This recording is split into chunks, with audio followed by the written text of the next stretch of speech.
Okay, we're live.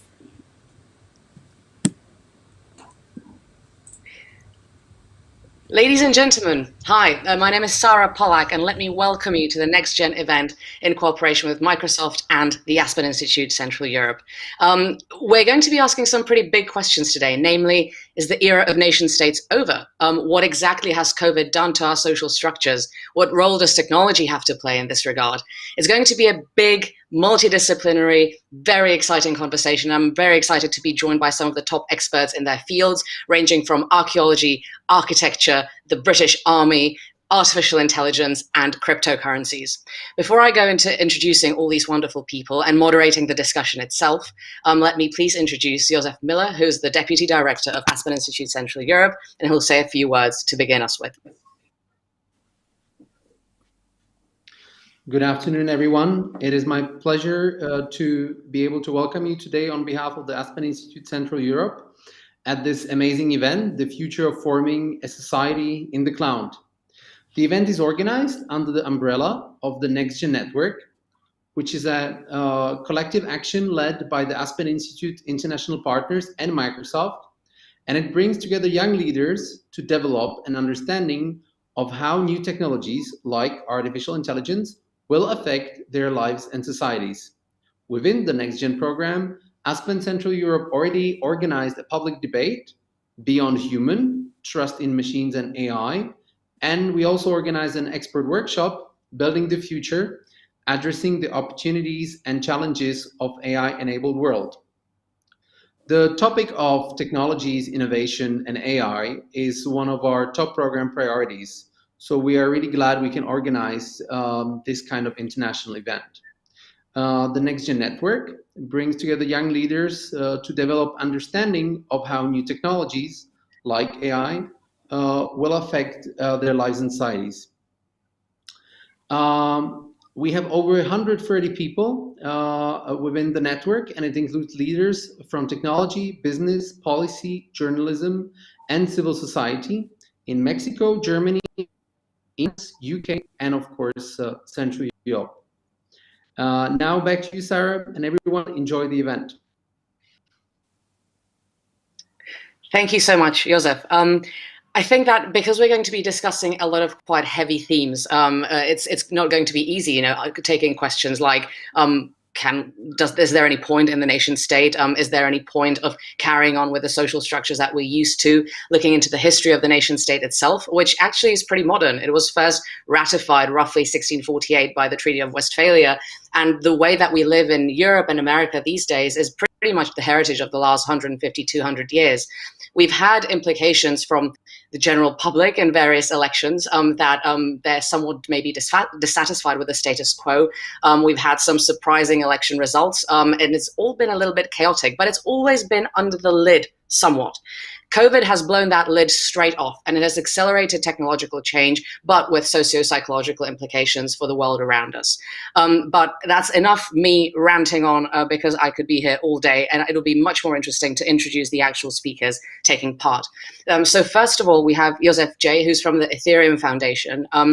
He lives deeply in the world of currency, specifically Ethereum, and its kind of implications for society. So looking at it from both the technological and social perspective. Welcome, Josef. Hey there. Thanks for the invite. Thank you for being here with us.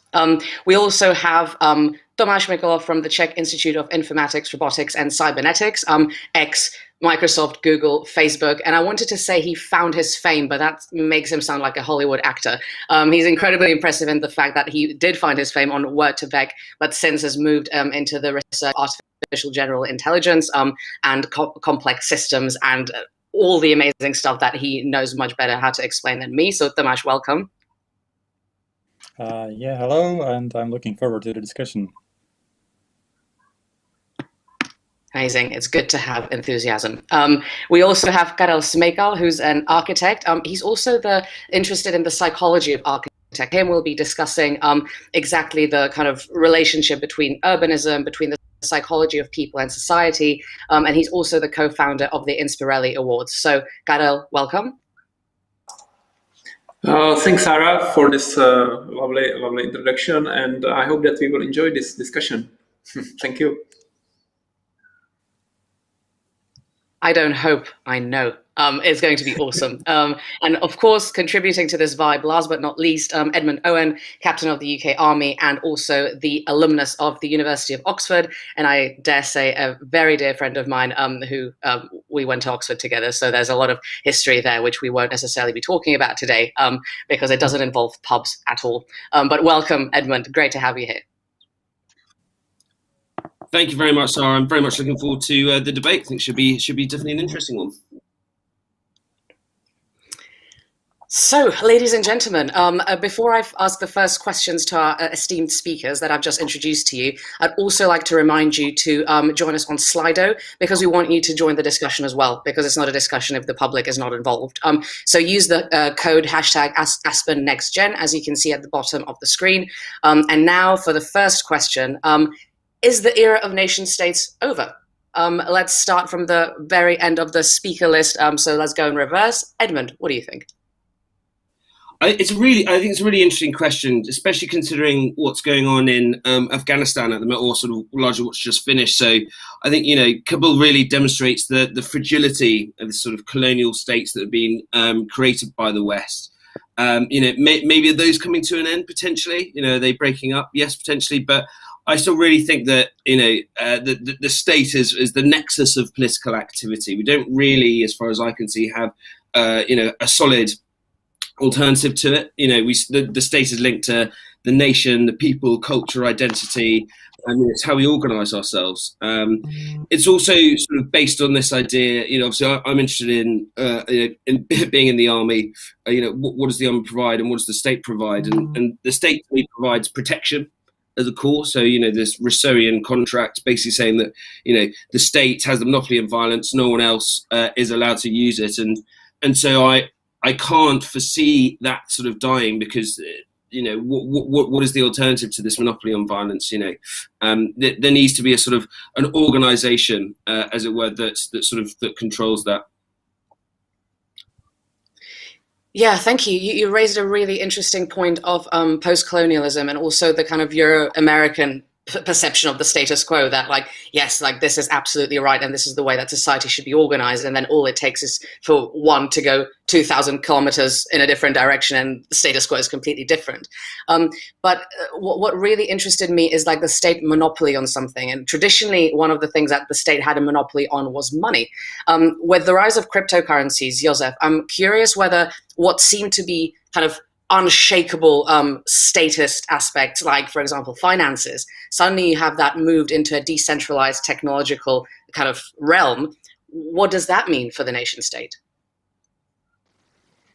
Yeah, I guess we are starting to see it now, when most of the nation states, or these larger bodies, are trying to kind of catch up their kind of regulatory frameworks and just wrap their minds around what actually crypto is. And it didn't really happen to the extent until very recently. You probably heard of the infrastructural bill and kind of the implications for the crypto industry there. Yeah, I mean, for me, it's very very interesting to just witness what's going on, how people are reasoning about these technologies, because in my opinion, the cryptocurrencies are still pretty early, and if there was an actual push on the nation state to try to regulate cryptocurrencies in the kind of the global extent, right? Because that's kind of one of the main benefits, or main purposes of cryptocurrency being not located in one place, or is not one single government that can just simply shut it down. But yeah, I think it will be interesting to start seeing these attempts to actually constrain usage of cryptocurrencies in the different jurisdictions. And also the more interesting part of that will be seeing the reactions, and seeing other nation states trying to take the opportunity and kind of create an environment, or just facilitate these types of services to other nationals as well. But as well to kind of discover what the crypto community, as one of the examples of a cloud living society, will bring to the table as like the new like a cyber defense against like just one-sided regulation.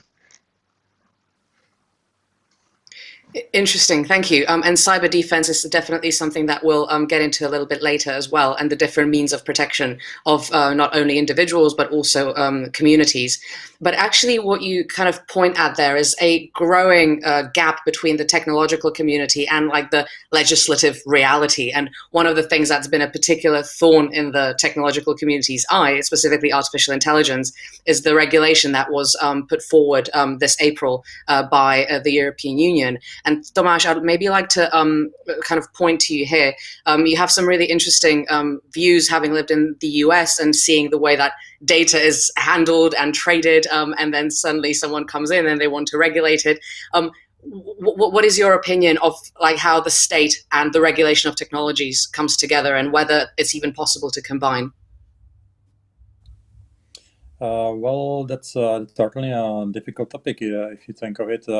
In the recent years, we did see that there are like global companies, global technological companies that are using the technology that we call AI, and using it for like making a lot of money outside, using large data sets that are coming from basically like people all around the world. And if you think of it from the global point of view, Europe is actually quite behind areas like the US or China, and I think that this can be quite a disadvantage into the future, because if you think of it, we are already like as Europeans, we are behind these other countries, and we are trying to regulate even like the use and development of new technologies in Europe.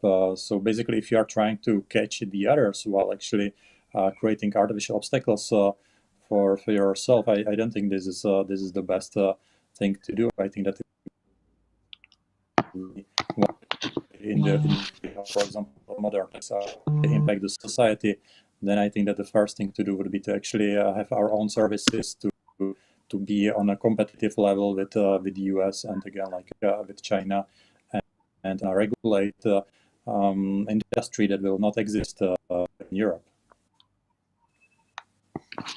Yeah, interesting. And it becomes, I mean, what you always say as a metaphor is that if someone kind of like, speaking of neocolonialism as well, if someone opens a diamond mine and takes all the diamonds, then you might have a problem with it if they start taking it out of your country. But with data, because that's so ethereal and you can't necessarily put your fingers on it, trading data and sending them to, for example, US servers or like somewhere completely different, that's becoming a topic that doesn't really have any precedence. And because people can't touch it, they can't really imagine the implications. So also a point I would like to get back to in the debate. But finally, just for the kind of initial round of questions to Karel, because architecture is definitely something that you can touch, and architecture is also something that encompasses the culture of a nation state, and where culture and identity and leadership is often manifested. You're an architecture psychologist. How do you view the people's relation with the physical world, and how that is related to the nation state and maybe changing as well? Thank you. I thought about that for a while, and I think that it's very, very important to go a little bit back to the core of this question, because everything is up to humans and their behavior.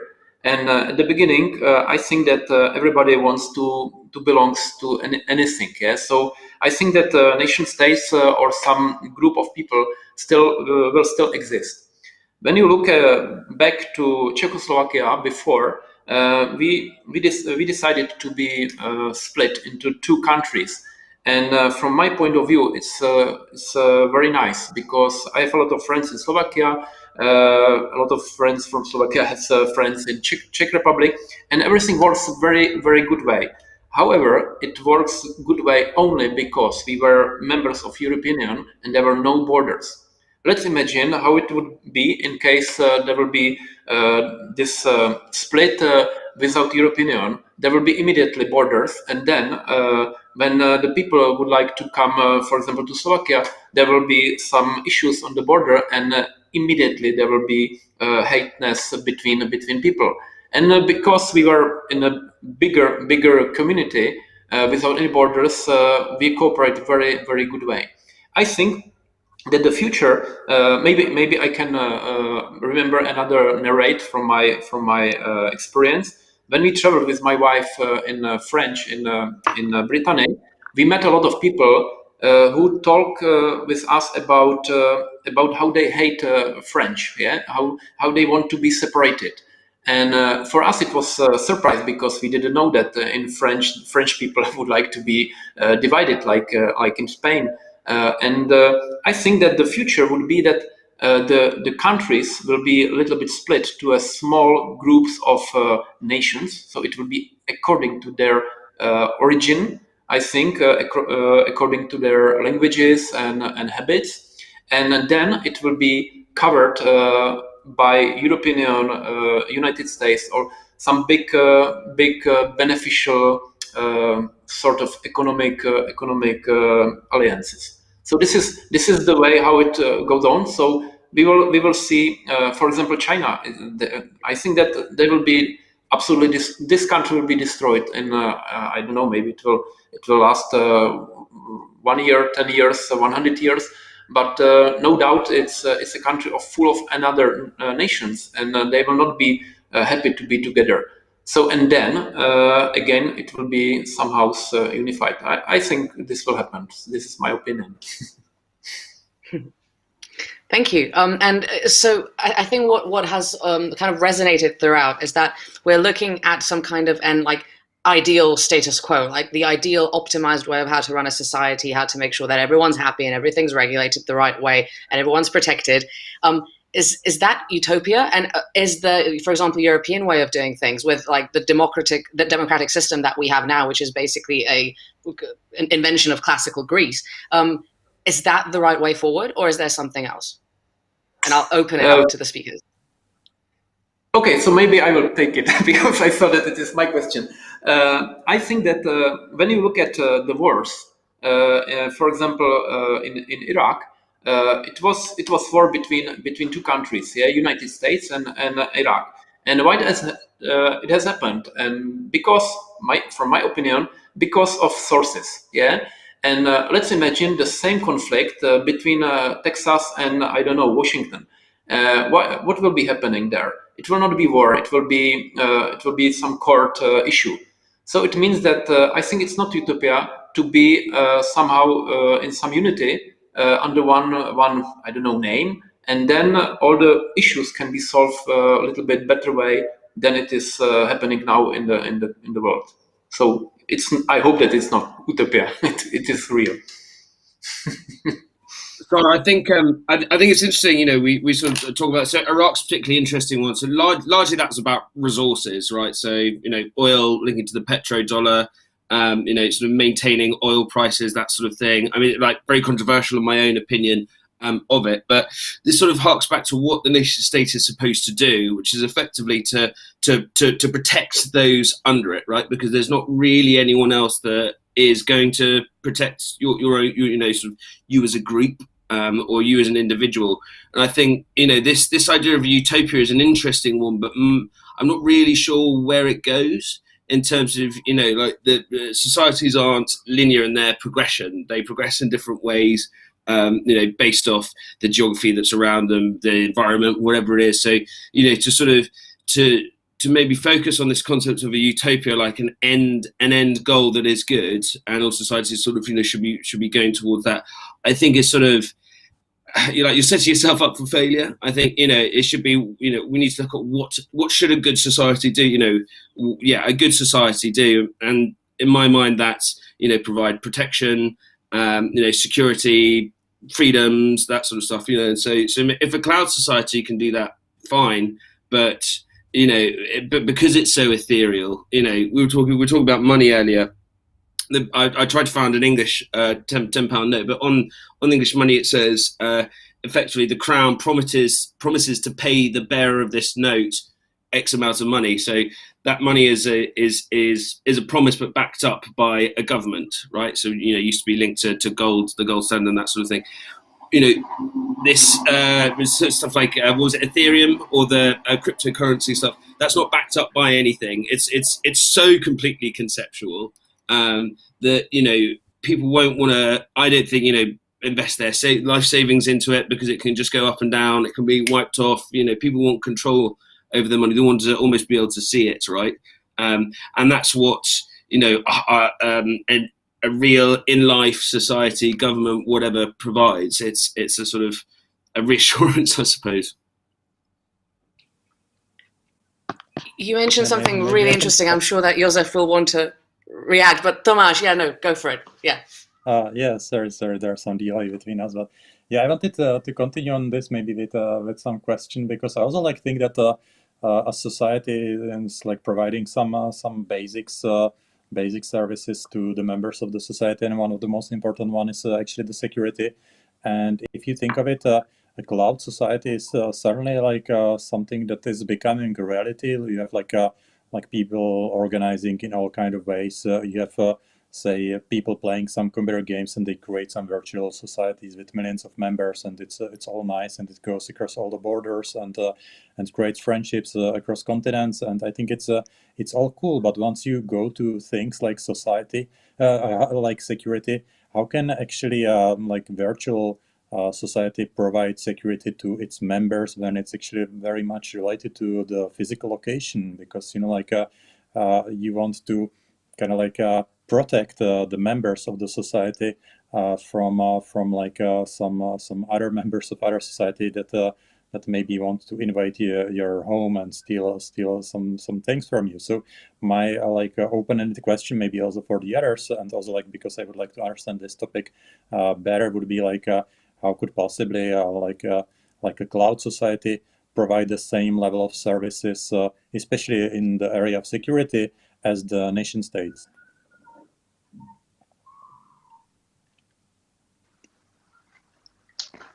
It's a great question. I maybe this maybe kind of goes on to the topic that Joseph already mentioned, which is cybersecurity, and the fact that we almost call it digital martial arts of knowing how to behave on the internet, how to make sure that your digital trace is protected.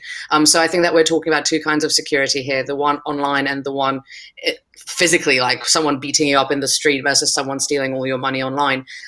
Joseph, how does this work, particularly maybe in relation to either the Ethereum Foundation? Is it a concept that you guys are fleshing out as well? No, not really. I would just want to make clear that I'm not really speaking on behalf of the Ethereum Foundation. So these are just my personal opinions.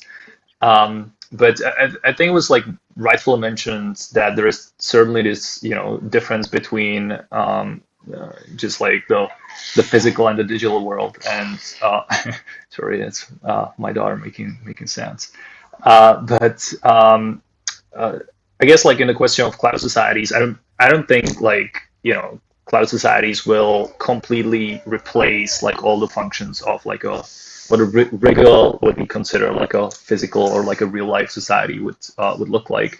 But in my opinion, these sort of systems and mechanisms just really are built on top of what we have now. So in my opinion, it's not about just taking what there is and just replacing it and crushing the old system and just building a new system on top of the old one.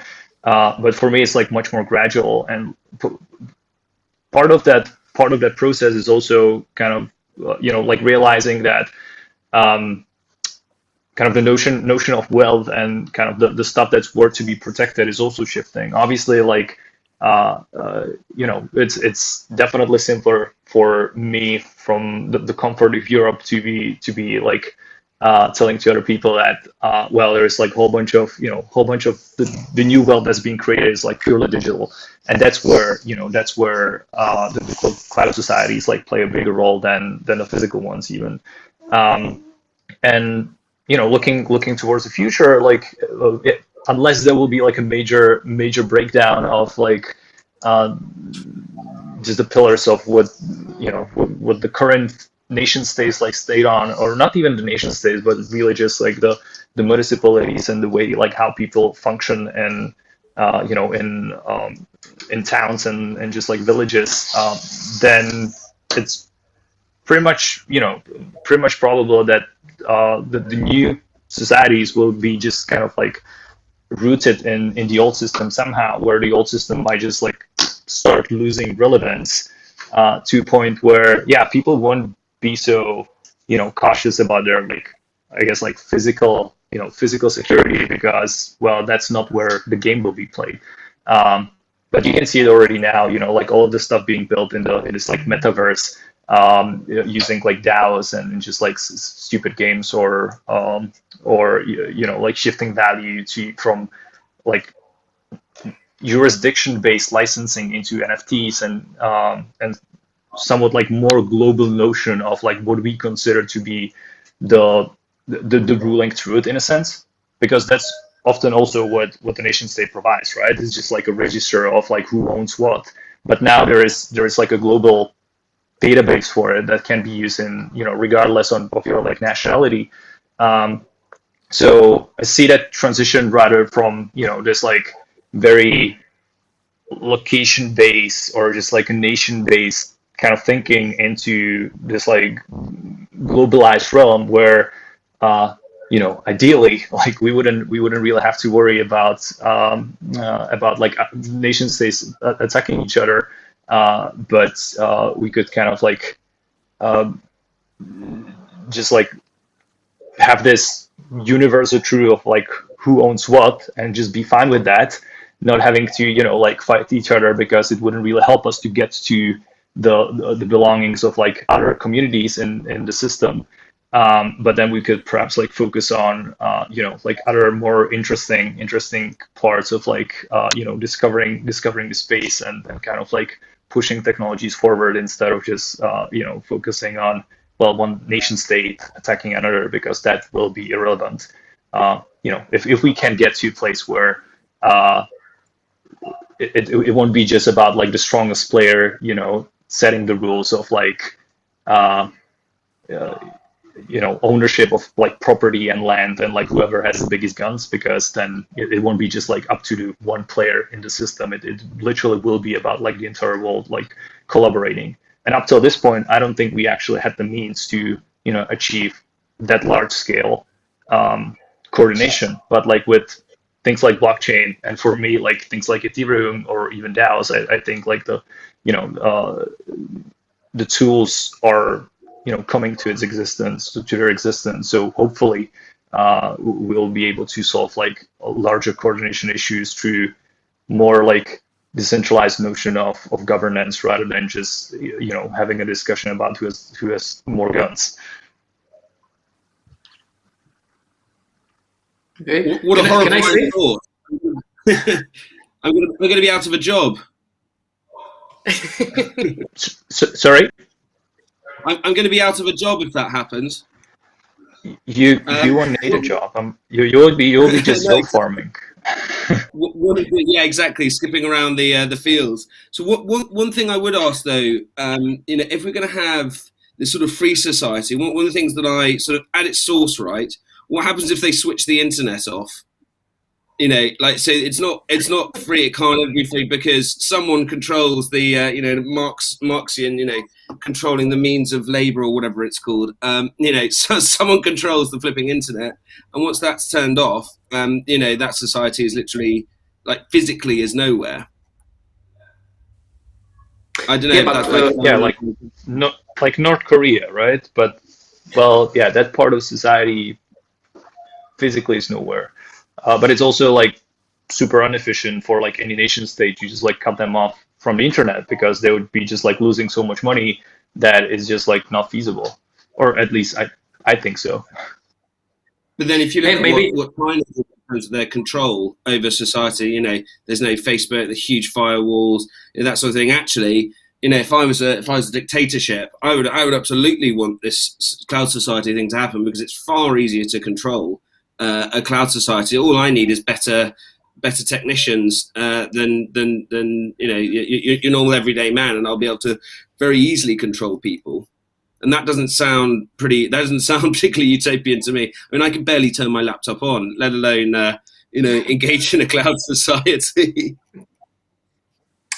what if the virtual reality is still a part of reality? I have experience with our project, Inspire Awards. It's the biggest world biggest students architecture competition, and we are in touch with more than 142 countries. And I would like to answer to Tomasz about the society, how to say, protection or how they can help. Before, when I traveled and I was back in my home and I talked with neighbors, they didn't care about what is happening in I don't know, Azerbaijan, what is happening in Iran, Iraq, because it was far away. And for me, it was absolutely different because I was in touch with those people, and whenever anything happened to them, I was trying to contact them and offer help. And it was at the beginning, of course, our virtual connection, but then when things had happened, I felt the responsibility. And I think that the responsibility is the answer on the question of the future behavior of the people. And I think that doesn't matter if there will be internet connection or it will be close, like in COVID, something is changed, and then you find the way how to connect people different way. Because, for example, right now we know each other's for I don't know 10 minutes, and I feel that I know you a little bit. And let's imagine that after I don't know 1 year, any of you will contact me that you need something, and you will know what I'm doing, and I will help you because I know you from virtual world. However, still it is the reality. So I don't think that you are created by computer. I feel that you are normal humans, and I think this is it will ever be here. Everything is a reality. Doesn't matter how we call it, which devices we are using, and maybe last last to add. What about the globalization? I heard a lot about globalization, but whenever I need anything in country, for example, in Nepal or in Cameroon, I need to know people there. It's by Facebook I will do nothing. I need to call them. I need to talk with them. So I think that society is still the same like it was hundreds years ago. Still, we would like to meet. Still, we would like to love somebody. We would like to take care about somebody. So this will be the same, I think.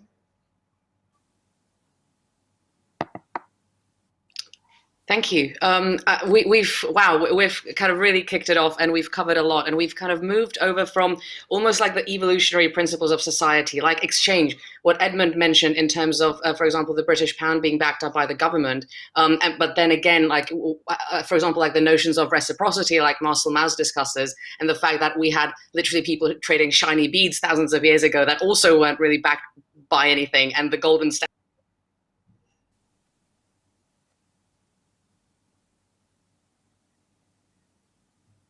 I'll jump in there to finish off what Sarah was saying. So you talk about Marcel Mauss, who really looked at reciprocity. So it's called the Kula Ring. So basically, a series of islands in Indonesia, I think. And what he looked at sort of the first time, he realised that actually most human relationships are based off reciprocity. So I'll give you sort of a necklace of particularly beautiful.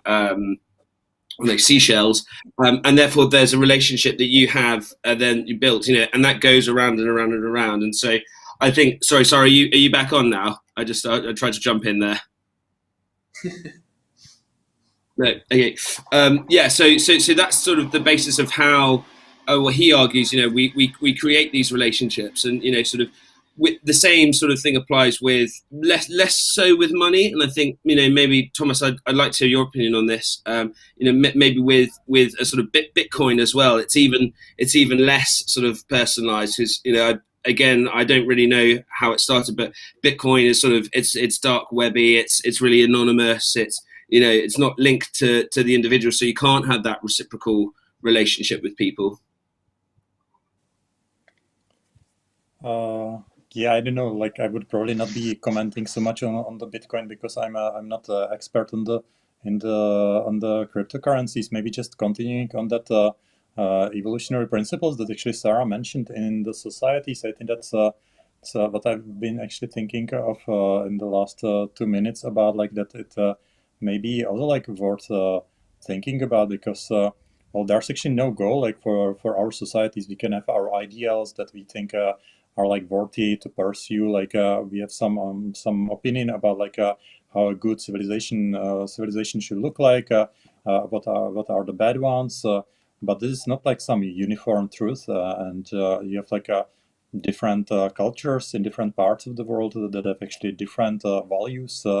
And it's actually like the evolution that decides what survives. Basically, it's a simple mechanism. Like the societies that are kind of like stronger in some sense are the ones that succeed. It's not a societies where actually everybody's happy and where people share some nice values and so on. And this worldwide peace. It all sounds good, but if you look into the history, I think there was this saying that if you want peace, you should prepare for a war.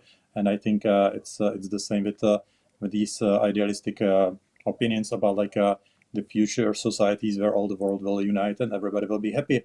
Well, I think that there's also this eruption that if we just depend on the virtual world too much, because it's kind of embedded in the physical world, which also like Vaslode mentioned, that there can be some like enemy society that will, for example, cut off the internet connection for some country, and it will go into a chaos because all these things that are being done like on internet will be now impossible. You will not even be able to pay for anything if you will destroy the databases of all these financial transactions. It's actually even true for our. You don't really need cryptocurrencies even in our current society. If you would be able to attack like the bank records, then it would create tons of chaos, and it would be very easy to conquer countries where actually destroy their economy first, and where everything is basically not working at all. So I think that that's the other issue that we didn't really discuss here. I think that we were going a bit too idealistic, but following on the security concerns,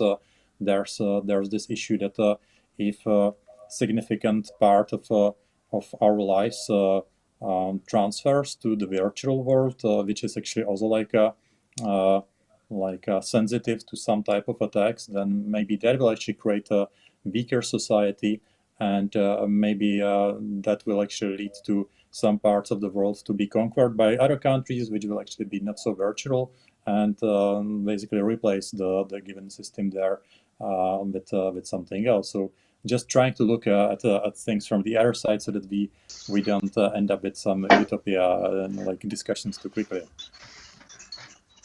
And certainly a good point. I mean, just to follow up on the previous note of like cutting off like other countries' internet, or just like finding the weaker spot, and that's to maybe like answer the question Sarah was actually asking me. Like I feel that decentralization of the entire system is like a crucial part for like cryptocurrencies or like these societies to work in general. Because yeah, like if you like build that system on like very big basis, where you basically just create like a single point of failure in the very beginning, and then you say like, and for now and everything is decentralized, well yeah, then you just like introduce a bottleneck in the system.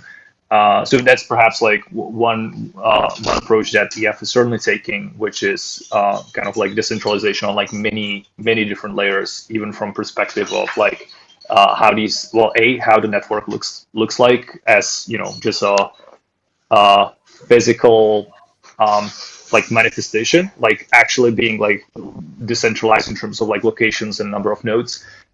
Which is certainly not something that like EF can do by itself, but it really depends like on the people, like in general in any like blockchain related topic is on the people running the nodes, like either having like strong incentive to run a node, or just being altruistic and like providing that as a service. But there are many different layers of that, like decentralization of like the client base, like the actual software that runs the network also has to be decentralized in a sense. You don't want to rely on a single team, on a single development team. You don't want to rely on single like implementation language and so on. So you can go like very very deep into how robust can the system be built up. But yeah, certainly not saying well, everything is going to be like awesome and colorful, and there'll be like rainbows and unicorns running on the world, because like we'll be all united. To which one last comment. It's also kind of funny because most of the time we actually talk about like nation states attacking other nation states. So it's like, well, yeah, well, that there is a problem. Well, some nation states are. Can I just ask a quick By the question, way, Joseph? oh yeah. Sorry. Oh no, I just wanted to say, you don't even need to switch off North Korea. You can just switch off Sarah's internet, and then I just wanted to say thank you for filling in. And I've got a couple more questions on evolution and freedom and the role of the individual. But I'll let you, Edmund, ask this question because it sounds interesting. Right, it was just the last one, just on sort of the level of anonymity you would get in this cloud society. Like I said, this is more for Joseph. So if you look at the dark web, like I don't know much about it, but things like Silk Road, so drugs and guns and that sort of stuff, down to there's some pretty dark stuff on there. That people. I mean, I think we all know what I'm talking about. So people don't want to be found; they want to be anonymous. And actually it sort of facilitates some pretty bad high level crime, organized crime, crime against individuals, crime against children, all that sort of stuff. So in this cloud society, how do we maintain a balance between this anonymity, but then also sort of allow for this connection, and how is that effectively policed if people have things like tools and all that sort of thing? Well, to that, like I think like people already have these tools like now already. Like it's the same argument of like, well, you have the tool, you can use it for like various stuff, and I don't think that's actually like a solvable issue through like technology itself. Like I think that's a solvable issue through education and just like like building up social standards that are strong enough. But yeah, you could make the same argument about like cars or telephones. Well, yeah, organized crime is often organized through telephones. Well, maybe we should ban them. But I think this is actually. Sorry, go on, Sarah. No, it's just an interesting point because basically it's one of the things that we discuss a lot in Parallel Polis, which is the idea of cypherpunk and the right to anonymity and protecting yourself as an individual, because that's one of the ways that you can protect yourself online. Ciphering stuff has been something that's been happening for thousands of years and has been a means of protection. But funnily enough, and Edmund, you know this as well as I do in terms of archaeology. Archaeology doesn't normally focus on the individual, and unless it's some rich princess with a lot of gold that looks good in the British Museum.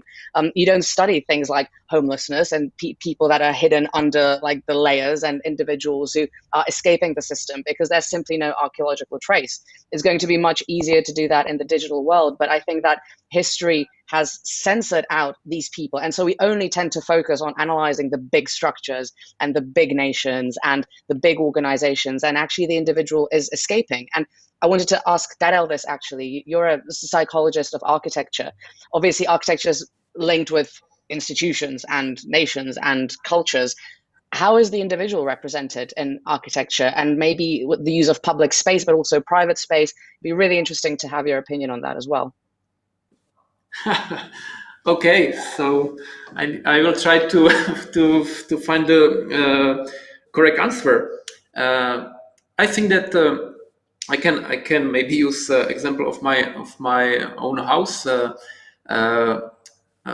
I'm trying to create the house which will be absolutely satisfying all my demands. This is the individuality into process of architecture, and I think that it was the same in history. It is still right now, and it will be still in the future. So people will search for satisfying their demands, and in case of architecture, they will try to find the best best architecture for that what they need to do, and maybe in terms of nations, maybe to keep the content, what we see now is that whenever I'm traveling, for example, I was last 2 years in Pakistan, I was in Sri Lanka, in Azerbaijan, and Beirut 2 weeks ago. So what I saw there is that there are a lot of types of very similar buildings everywhere in the world. So we are losing the identity, and I think that It's not, of course, good for community. However, maybe we are only playing games that we are different because of some traditions. In the base, we are the same. So we would like to not freeze them, to not freeze. We want to have food and to have space for ourselves. So individuality is a very important part of architecture.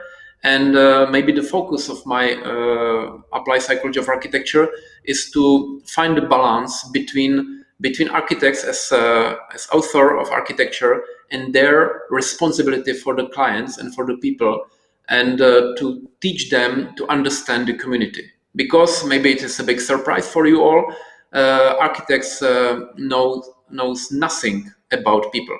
They study only architecture as a construction point of view, and I think it is the biggest mistake. And in history, when you look when we go back to archaeology, how it was happening in that time. Architects were people who create homes for themselves. Yeah, so right now maybe we have an issue that we are asking architects who are not informed about the human needs too much, and we are not able to do it by ourselves. Maybe the same issue will be with the currency, with the digital world, that we are losing capacity to understand what is going to happen around us. This is the biggest issue, I think. For example, maybe I can add. Let's imagine that we have our devices with internet. So we have everything what all knowledge of humankind we have on internet. How we use our mobile phones, how we use them to make a photo of our family and share it. Yeah, this is nonsense. Let's imagine to bring it 100 years ago and to offer to some scientists. Yeah, they will use absolutely different way. We don't know what we have. We need to lose it for a while, and then we will we will understand how powerful it was. So okay. I think maybe, Tomáš, I have a question for you in this regard. We're talking about power and powerful technologies. Unfortunately, artificial intelligence has this aura of being dangerous and Terminator, and a lot of the times it's mentioned in parallel with China and the oppression of citizens, making this whole idea of a cloud society either a thing for the technological elite or for the people with the strongest servers. What is your opinion of the role of artificial intelligence in this, like, I don't want to say brave new world because that sounds too dystopian, but in this kind of new social structure? Well, I think that that's even like a broader question about like the role of the technology itself, because you can see artificial intelligence as basically the artificial intelligence of today. Things that do exist are basically applied math. It's computer science, algorithms.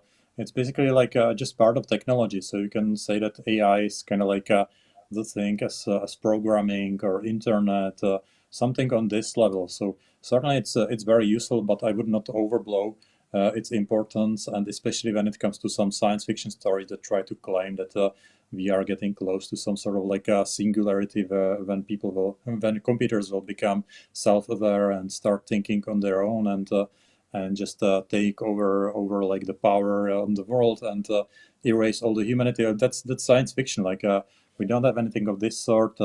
Nobody knows how to make smart thinking computers. We are nowhere close to it. So I think that often in this area we are discussing topics that are like Star Trek level, like they may be relevant 300 years from now, but today I think we should be focusing on things that are right in front of us. And what is right in front of us are like things. How can we make, for example, AI more useful for the society? The type of AI that we already have. I think that one area that can benefit greatly is, for example, healthcare. We did see it in the COVID crisis that most of the countries didn't actually use statistical analysis of the data sets. Also, we do have this technology for a long time, and we know it would help. There was a huge mess when it comes to like dealing with the data and even like making some predictions, using the data sets correctly, gathering the data sets, maintaining the data sets. There was the case, I think, in Slovakia, where I think the Ministry of Healthcare would even allow some unintentional leak of a huge data set with names of all the people together with their physical addresses and so on. So you can actually see that the nation states actually are failing on many levels in this regard. And I think that adoption of new technology by nations that are led, let's be completely honest about it, that are led by people who are often like 70, 80 years old and don't even know what a computer is. I think that there's some sort of like a distortion between like how quickly the world changes and how quickly the standard democratic processes can actually incorporate the recent changes to the society. Cryptocurrencies, in my opinion, are like another example where the states in the last decade didn't know at all what to do with it. There are some attempts in some countries to start some regulations, but in my opinion, most of the politicians are completely hopeless when it comes to technological questions because they don't have the education, and often, like if you look at the presidents of the US, they are just simply too old to understand these type of things.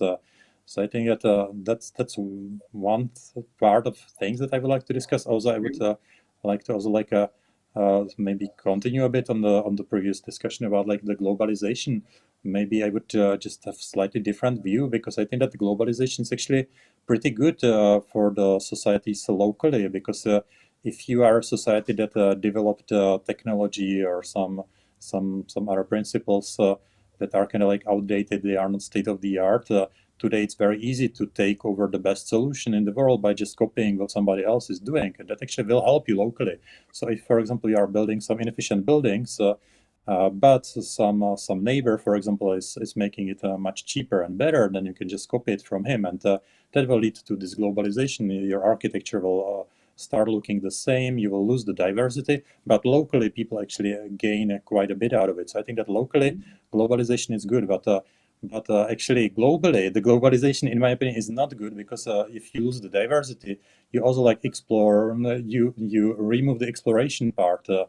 So you know, like sometimes some solutions don't work very well for some time until some continuation is developed. And I, for example, see it a lot in the research community. The research communities in, say, machine learning AI that explode in size in the last maybe 1 or 2 decades. And even number of participants at these conferences like much higher, like at least 1 order of magnitude. But if you look at the number of like breakthrough discoveries, I wouldn't really say that it's going anywhere faster, because you basically see thousands and thousands of people researching the same ideas and doing basically the same experiments. And I think that that's the danger of globalization, that because we will lose diversity, we will actually invent less things because we will explore less paths. So I think that we have a couple of things emerging here. Without a doubt, I think all agree that some form of revolution of the nation state ending and immediately being replaced by some kind of cloud utopia, that's nonsense.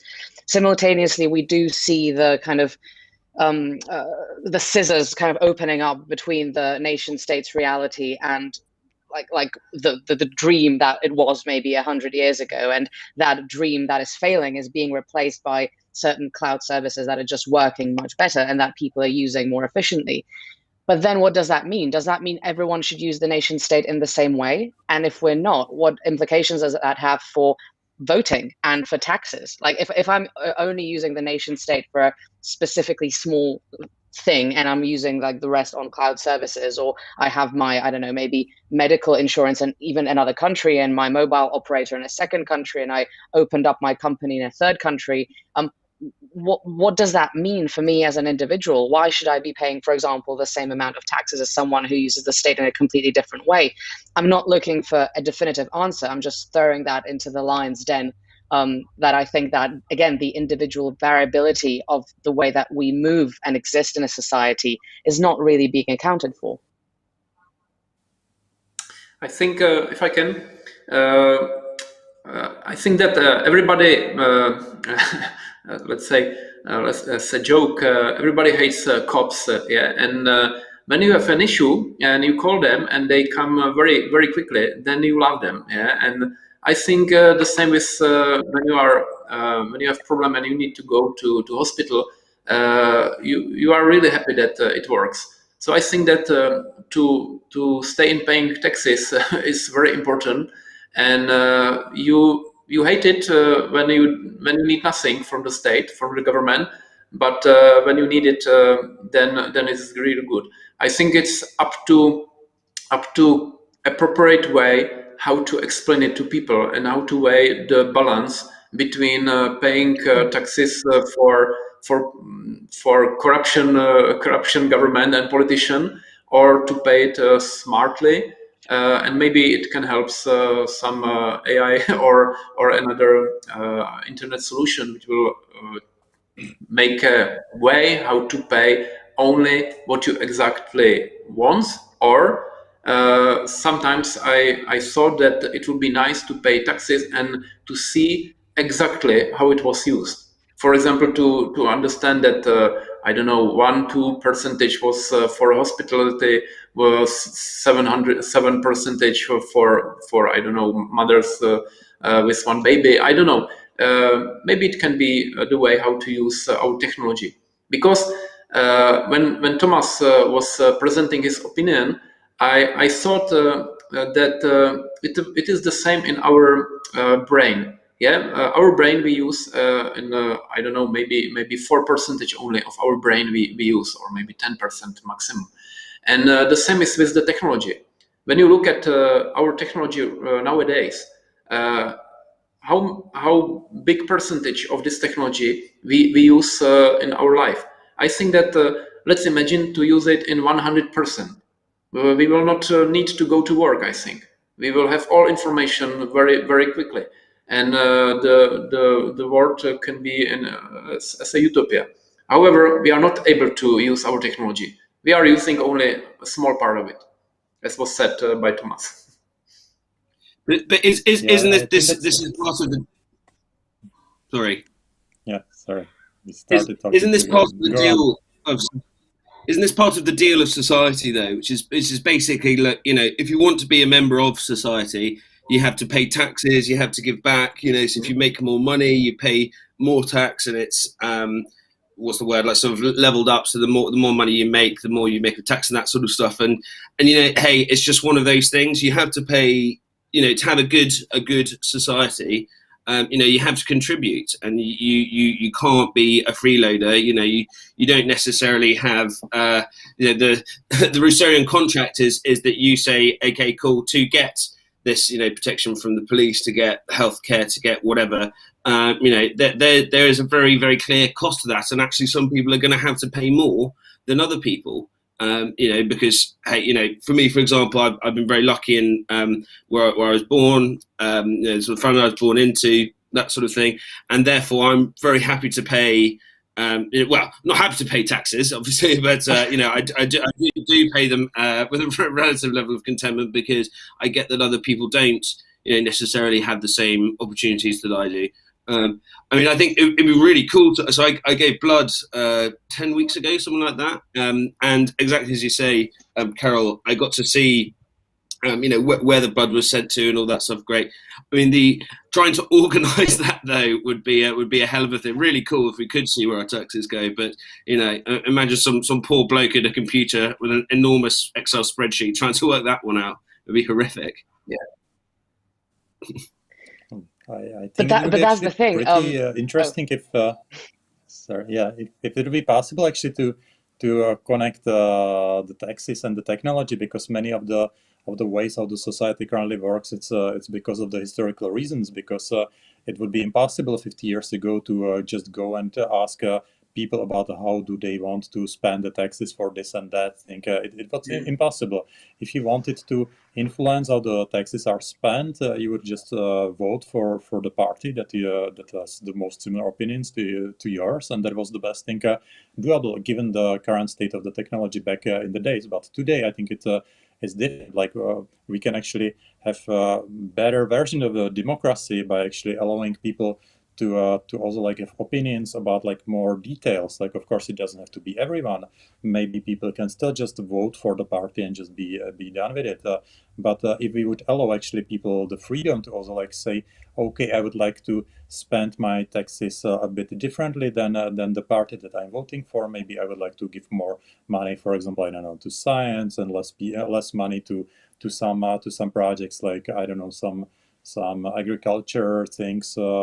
Like when it comes to some strange stuff, and some billionaires are getting a lot of money from the state. So I think that if we would allow this redistribution to be controlled directly by people, at least part of it doesn't have to be, of course, everything, because as Sirvaslody said, maybe people would not want to fund police until they actually have a problem, which would be too late. But we can certainly allow people to at least redistribute part of the taxes that they are paying in a way that would reflect more like their values, and I think that would create a more happy society, because, or like at least people would have a feeling that they are influencing more what is happening around themselves, and I think that would actually make them a bit more happy. I have a couple of questions here from. Oh, sorry, go for it.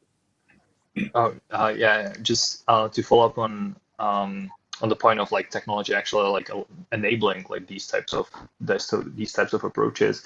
I kind of wonder, and this is also like an open question. I kind of wonder like if we could actually like use transparent tracking of like the voting, although protecting like the voters from like their votes being recognized, and there's technology for that today. Like it's not it's not some utopia of the future. Like you can use like zero knowledge proof systems and these types of things, which already provide you with like a very good amount of certainty about like these like voting mechanisms being not exploited by the central entity. But it kind of like touches on two subjects. One of which is it would be great like if we could actually like pull out like this like voting on wherever the money that you actually like pay to the state goes. But again, like we are probably hitting the issue of, well, it's not actually that everyone in the society, in the nation state could use it, because you have like very different like ability to actually like utilize these technologies even now. Like would you exclude like people who are like over 70 or 80 because like they don't have the ability to like use the system? And I think that's like one of the hard problems as well. Like where's the balance in like setting up like whoever can use it. But I also feel like nation states don't experiment with that for like enough. There should definitely be like tryouts and municipal levels and that kind of stuff, which I would certainly want to see. And the point B, kind of like touching on the point that I think like Edmund mentioned before, like being out of a job as a state employee, like how compare just the regular like nation state with some notion of like a cloud society, which doesn't necessarily have to be like location based, but it's just like we should probably also like define what a cloud society actually is in order to be like to be able to talk about it properly. But it kind of like brings me to the question of like how bloated the nation states are. Like what percentage of like the society is actually like being a recipient of the taxes, and what percentage is just the like the pure like payer.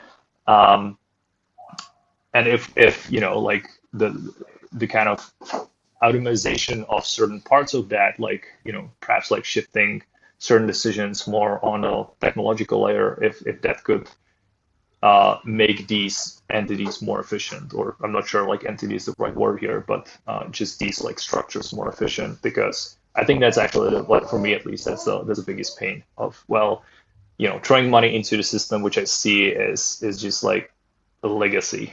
It's just like super outdated in the way it works. You mentioned a really interesting thing, which is legacy, and that's actually one of the things with income tax that is a heritage of the Napoleonic Wars, because a lot of the nation states became broke and they needed to pay for the fact that they needed to drive Napoleon out, so they actually introduced income tax. So a lot of the things that we consider to be inherent to our society are actually relatively new, historically speaking. But I think what we're observing here in this discussion is two sides of the spectrum. First, some basic evolutionary principles that any society, whether cloud or the nation state, or as long as it involves Homo sapiens in some way, will have. So some form of reciprocity, some form of maybe looking after the vulnerable, some form of protection, like basic universal like anatomic parts of how a society is structured. But then we have the things that seem to kind of copy that, but are actually like highly culturally relativist, like how do we look after the vulnerable, or what type of education should we allow people, or things like the moral police, and like, you know, how long should the ideal skirt be, etc. And suddenly you're getting into universals versus cultural relativism. And the danger of things, you know, we mentioned post-colonialism, is that we implemented something that is highly culturally relativistic, but that was actually considered the optimal way to run a society across more than a quarter of the globe, and suddenly that is now wreaking havoc, you know, 100 years on. So I'm maybe kind of curious where, like, isn't the cloud society a bit of like a vent that you can have this social pluralism that, yes, on one hand you have the nation state, but on the other hand you have a decentralized, like anonymous cloud society that can fulfill your needs that are not being met by the nation state, and that can exist in parallel. But I'm just wondering, like, is that possible to have two or more societies running simultaneously that you can be a part of? I would Maybe actually the think question like is, most of us in the room are living in such setup.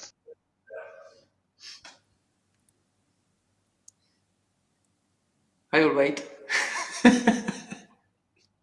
I suppose the question for me is what does the cloud society provide specifically that isn't provided by you know normal society, the nation state? I mean, that's the main question. So let's focus it down. You know, what is it? I mean, you know, maybe Joseph, you'll be able to answer this. Like, what is it? What more does the cloud society provide?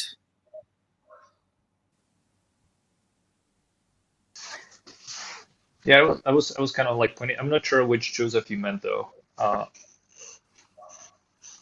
You, sorry, you. Oh, uh, yeah. I mean, that was the point about like defining the cloud society. But I don't, you know, I don't know what it means to like other people.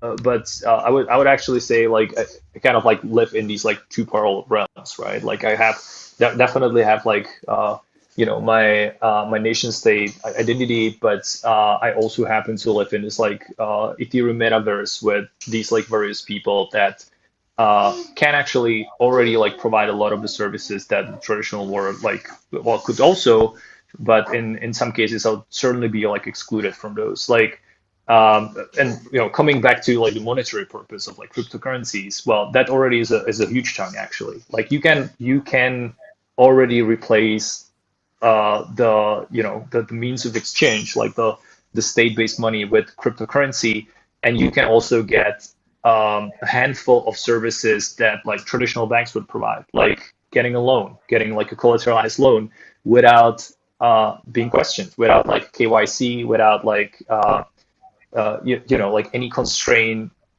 anyone like checking your like national ID card or anything like that. And that for me is already you know um, this kind of like spark in well, and you can have like much more. You can have like insurance that you know is completely like based on like outside of the traditional like jurisdiction. You can have like models where dispute resolution is handled like in a very decentralized way. It's not about like who knows the judge or like who can pay the better lawyer, but you can like reach to you know this like power of the crowds to actually like decide disputes. Yeah, it's just like showing examples of like what's already out there. But these are currently the things that are like useful for me. But I'm certainly hopeful that there will be like more of these services, you know, available. There are you know people allowing like even like such basic things as and that's where we maybe like hit the level of well it's not really compliant with you know like how nation states work and like it shouldn't be happening within a nation state, so it may be seem illegal in some ways, but you know like providing accommodation like through using like these crypto services, and it's like parallel society where you know like the exchange with a decent level of security for like both parties involved in the transaction of like being the accommodation provider and the person paying, can happen with some sort of like dispute resolution mechanism, which would otherwise the state provide, right? Like the jurisdiction where you could go to court or like charge someone or like call the police and so on. You can replace like a whole bunch of these services with like notions of your like reputation, which is not based on your like nation identity. It's not based on like the ID that you were given when you were born, not on the name. It's just like an address. Well, that can belong to anyone, but it happens to belong to you, and you can build your parallel like reputation on that.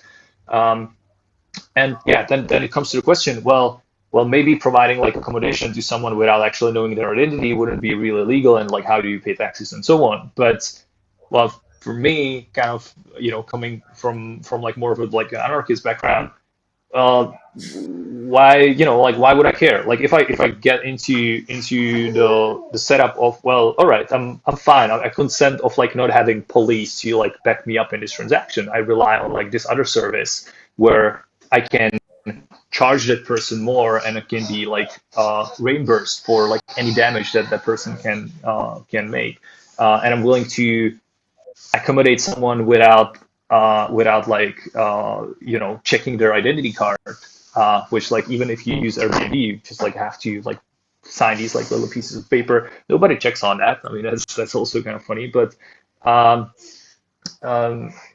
yeah, I mean, why should the state like know about these things? Like, why should the state care unless I'm asking in return like some service, like being protected by police and so on. I get your point of like, well, yeah, if something horrible happened, well, probably I would like go to the police and like ask them for something.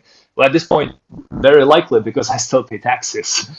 But I think there's definitely a spectrum of like services that are kind of emerging, that where you can already kind of live in this parallel system and like establishment of having some safety nets around like the stuff that you do. Maybe it's really interesting. Sorry, go on. Can I? Maybe the question or the task is about the efficiency, because we talk about our society and we talk about technology or cloud system, or it's about really efficiency. Because when you look at our society and compare it with anonymity, then with anonymity comes very soon irresponsibility. And irresponsibility is something what is not benefit for anybody. So the same is with the cryptocurrency. It's very good. I like it because I can pay to or send money to my friends and not pay taxes to banks. However, I need to be aware that the mafia and for drugs and for weapons, it's the best solution. So where is the responsibility? And step by step, you will figure out that without identity, we cannot work. Yeah, because I will never invite to my house anybody who I have no chance to check who will come, because maybe it will be dangerous for my family, it will be dangerous for me or for my house. So it's not possible. I think that personally, our behavior is still the same thousands of years, and the technology can be used only what we are searching for is for efficiency of our nation states, and how to incorporate it the new technology. This is the way, but anonymity is not the solution. It will be anarchy, and in anarchy, I don't want to lie, because, for example, in my family, we had it's really a little bit out of this topic. However, it is what is going to happen in society. One of my friend, he was a drunkard, so he was still with alcohol. And what has happened? Still, people attacked him, and it's something what you don't know. Me too. I don't know anybody. I was never attacked in a society. When I was in metro, when I was outside traveling, nobody attacked me. But my friend, because he was drunk still, every time he lost everything. He lost his packing. He lost his clothes. He was naked. Yeah, when he fall down on the street. So it is happening here, and it is hidden in front of our eyes because we it's not correspond with our point of view on society, but it's going to happen, and anonymity allowed this behavior. I'm afraid about it, and I think that step by step you see that now we have internet identity, internet or digital sign, because without it, it never will work. Nothing will work. Sorry.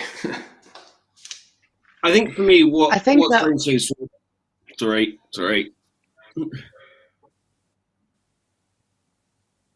I was just going to say quickly what for me, sort of Joseph sort of said quite well. I think what for me this sort of cloud society really can provide is interaction. Sort of cross-cultural interaction that otherwise people don't necessarily get, and what that will then lead to, sort of the exchange of ideas. New cultures developing. Obviously now you've got it around gaming, so like Call of Duty, all that sort of stuff. But that will move forward, and what that to me will prevent or sort of work towards reducing things like racism, potentially sexism, jingoism, and allow sort of greater understanding and a greater sort of connection. I think humans are very based on what can I see, who do I interact with. And that's really important to them. So, having this cloud society where you are very connected, even maybe just short of physically, but you have a constant interaction with lots and lots and lots of kind of different people. That would be a fantastic, I think, way of trying to combat some of these real sort of social issues that still are very, very much alive today. From Kabul all the way to certainly to the US and in the UK. There's a lot of interesting things that popped up. We have only about 15 minutes remaining of the debate, so I'll just do a very quick recap of some of the ideas, and then I'll ask some questions from Slido that have come in. First of all, I think that a lot of words carry very heavy baggage. One of them is, for example, anarchy. So what is anarchy in terms of like going and throwing a Molotov cocktail at a police station? But what is anarchy in terms of a healthy skepticism that, no, like I don't want to abide by these arbitrary rules from the 18th century because I'm a 21st century citizen and it doesn't make sense to me anymore. Anonymity in terms of I want to live in secret on the dark web because I want to trade drugs or child pornography, versus no, I don't want to share my location with Google because I might not feel safe doing that, or it's my personal choice. So I think that what we really need to understand is that a lot of the words are very loaded, and loaded words lead to a lot of misunderstanding. Even the fact that we cannot have some debates because they seem to be so loaded with emotion, and even maybe political beliefs. So I think the first step to a cloud society, or even this social pluralism that we're discussing, is to just like take a step back, and like with a calm head see what we're actually assessing and understand the basic principles. So that's the first thing. And the second thing is that what I think that we see emerging from this debate is that a nation state is almost like it sometimes puts itself into a position of like an unhealthily possessive like girlfriend or boyfriend, like that forbids you to go to the pub at all occasions, but you're going to probably like sneak out and find a way to go to the pub anyway. What I'm trying to say is that yes, there are of course some things that I will go to the nation state for, like Joseph mentioned, like if someone murders someone in the street, like my first reaction is to call the police. But at the same time, if I work in artificial intelligence and I know that the state organs that are dabbling in the regulation of it don't know what the hell they're talking about, I don't want them meddling in my work and maybe stopping my research and stopping from key services being provided because technological evolution will be very artificially frozen just because someone feels that they need to regulate something that actually they shouldn't be regulating at all, in the way that they are. So again, I think a healthy skepticism is right, and having the freedom to make actual choices and not being pushed into a choice because that's the way that things that should be and that's the way that the right good society works. I think that's really important, to have a healthy skepticism of the status quo. And on that front, we have a couple of queries emerging from Slido, and I thank you for whoever sent those in. First of all, isn't the virtual / cloud society more vulnerable than the real and physical one? Or rather, do the benefits of a cloud society outweigh the vulnerabilities and risks? In what areas do you see more benefits than risks? Maybe a quick one for the team.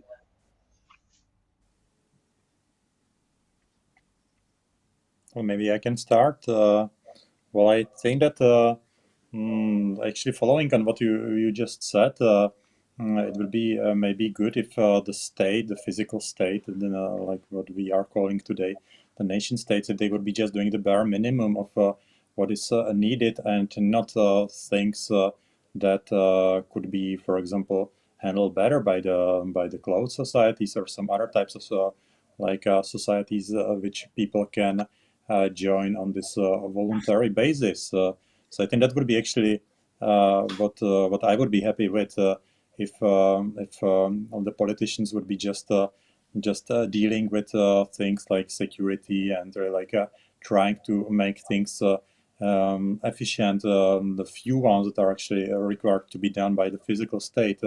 But when it comes to things on top of it, I don't know, like education, healthcare, plenty of other topics where I think actually some parallel societies or governments can emerge, and maybe they don't need to be just located in a single country, but they can be like, say, over the whole Europe or maybe a couple of countries. There's no need to have some physical boundaries if you think about like contributing part of your taxes to, for example, educational system or science research or even healthcare.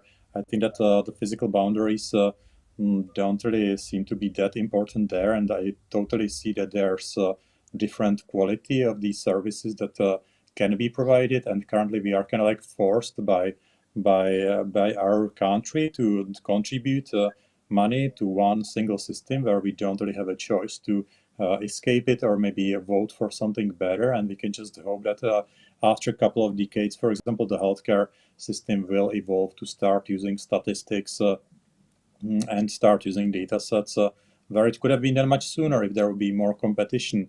That's the other thing that the state often organizes like work in areas where actually a monopolistic system is not the best solution. If you would allow some competition and if people would have a choice to pay either this party or that party to provide this type of service, that can actually drive the progress much faster. Then again, like as I'm already mentioning healthcare quite a bit, that's an example where if you don't have a choice, there will be no change. You will be paying a lot of money in the taxes, but the whole field will stagnate and the technology will be outdated by 10, 15, 20 years in many cases compared to what would be otherwise doable.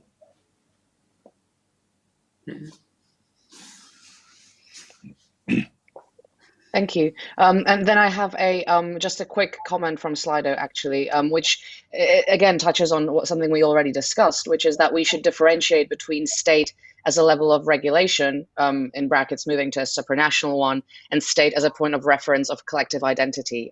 This is actually I'm gonna dive deep into archaeology because it's the only thing that I know something about, and it's really interesting how actually nation states have used archaeology artificially in the past to create an identity, and a lot of the times the more dictatorial a regime, the better off the archaeologists were. If we look at what Mussolini did for Roman excavations or like of the Roman Empire, or indeed the Ahnenerbe underneath the Nazis, and the very fake national history that they try to create in order to justify the existence of the nation state. Again, we have to question the architecture, the symbols, the identity around us in order to actually understand what the nation state is doing artificially to evoke this feeling of timelessness and status quo, and what is just something that is a political agenda. Maybe actually one quick question for Karel here. To what extent is the identity of the state reflected in architecture, or what is your personal experience with that? Maybe can you repeat the question, because I don't know if I understood well. If you ask for the future or what is now? Probably what is now. Basically, the comment from Slido is that the nation state is often a reference of cultural identity of people, and a lot of the times that's reflected in architecture. So my question is just like your opinion on that, like to what extent national identity is reflected in architecture now. Okay, so when in case we talk about the national identity, for me personally, it's not, because we are European identity. When you see our architecture style in a history, we are sharing them with our neighbors. So there is nothing like really Czech design. And of course, it was 100 years ago, but it was only a few examples. So I think that we have maybe continental identity, and the reflection is according to I think nature, because we have a different temperature than in South Europe or in Africa. That's why it was shaping our architecture more than our identity, because okay, we can as human beings we reflected our designs by the different periods of life. However, still everything corresponds on our position on the globe. So I think that from my point of view, my personal identity is now European. I'm very proud of that, and I am feeling myself less and less as a Czech. From Czech Republic, for me, European Union is much more important, and I'm proud of that.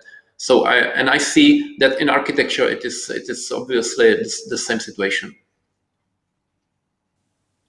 Thank you. Sorry, can I come in? And I've got. Yes, you can, Edmund. And let's maybe the last contribution from each of you, if you just want to have your parting thoughts, because this has been a hell of a discussion. So maybe like closing remarks, and then we'll round this panel off and we'll move into the workshops on Zoom afterwards. Thank you so much. So yeah, I mean, so just very quickly to answer that one, and I think sort of one of the main sort of cause of this is that there are two things. You've got the state, and then you've got nations as well. So nations much more sort of linked to people's ethnicity, identity, that sort of state being more of a sort of a way that we organize ourselves.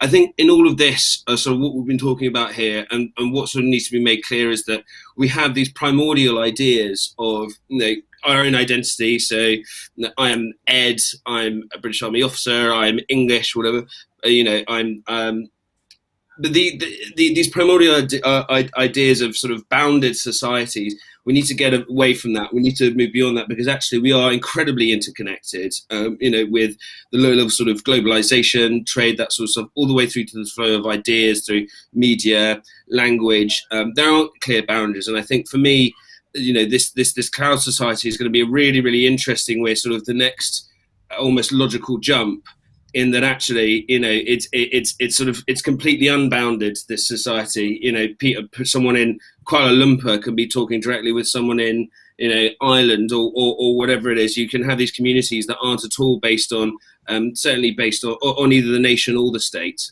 So, you know, getting away from these primordial ideas of boundedness. You know, Mary Midgley talks about, we see cultures as like billiard balls on a table. It's actually not. It's more like a massive ball of string that's all interconnected. So maybe the cloud society is something that you know, is the next step in that.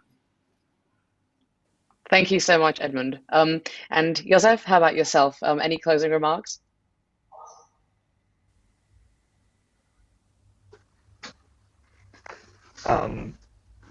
Yeah, also just want to say thanks to everybody. This is my last chance for discussion so far. But yeah, I remain optimistic. Like I think like the technology to like enable, you know, this like global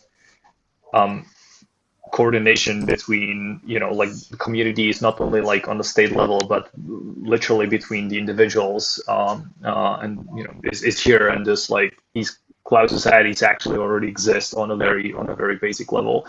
I would certainly love to see like more, I guess, like formal approach to these like parallel societies, and actually seeing like examples of, you know, like a formalized society which is like accepted by these like states or nation states, I think it's certainly something to strive for in the next decades, and I'm hopeful that we are actually going to see like some of these entities kind of actually getting recognition and like gaining legitimacy within the legacy work. Thank you. I think we've got our first 5 citizens right here, if I'm not being presumptive. Tomáš, you'll be closing this off before I do the final spiel. So what are your thoughts about the debate and your closing remarks? Yeah, I think it was interesting debate, and I'm looking forward to the future where maybe the cloud societies or some parallel societies will take over some of these optional responsibilities that currently are maintained by the state, like services that are not necessary but are kind of helpful for us, where there's actually no competition that would drive progress there. So I think that if we will see in the future societies where there will be competition over these optional services, then I think that would be amazing, and it would make our lives better. So let's hope that this will happen one day. Let's hope for that indeed. It has been, ladies and gentlemen, we have gone from evolution to swarm intelligence to principles of exchange to the British Army to the Roman Empire to cryptocurrencies to artificial intelligence. But I think there is one connected underlying principle, and that is that the next decade is going to be a decade of choice, of healthily questioning the status quo and some form of parallelity, because exactly as Edmund said, the human civilization is a massive ball of string, and we're more interconnected, and everything, the butterfly effect that we're living in every single day leads to a very complex system that we're living in. And the only way that we can arm ourselves is being open-minded, is having actual critical thinking, being healthily skeptical, and being able to live maybe in more societies than one. I would really like to thank the NextGen network for making this possible, as well as Microsoft, as well as the Aspen Institute, but also notably our amazing speakers, namely Karel Smejkal, Tomáš Mikolov, Josef Je, and Edmund Owen. Thank you so much for being here. And it was actually one of the best debates that I've ever been on. The vibe was great, and you guys were awesome. And thank you also to all the hundreds and thousands of people that watched us or will watch us in the coming weeks, because if you haven't watched this, then you're missing out. Ladies and gentlemen, thank you again. And we'll be moving on to Zoom, which you would have received the link for, where Josef and myself will have workshops, and Karel, Tomáš, and Edmund, I'm sure that we'll see you very, very soon. Thank you. Okay. Thank you. See you all. Ciao. Bye, everyone.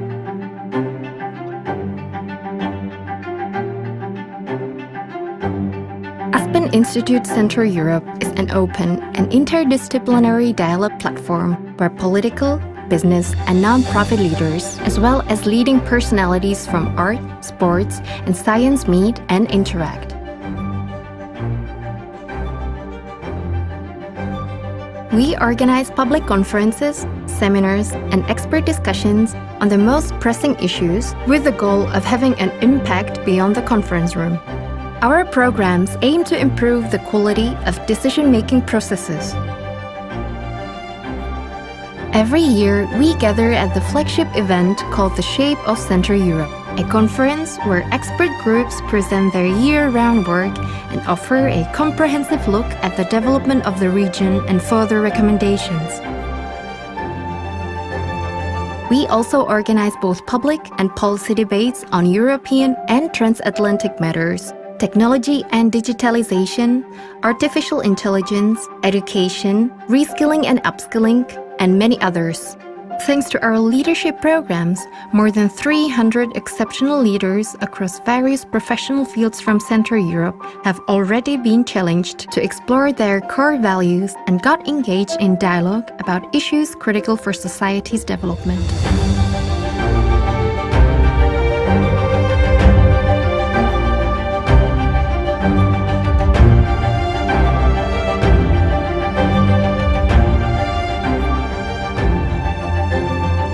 As a regional partner of the Global Aspen Institute Network, we provide the local audience with the world-renowned experts from various disciplines.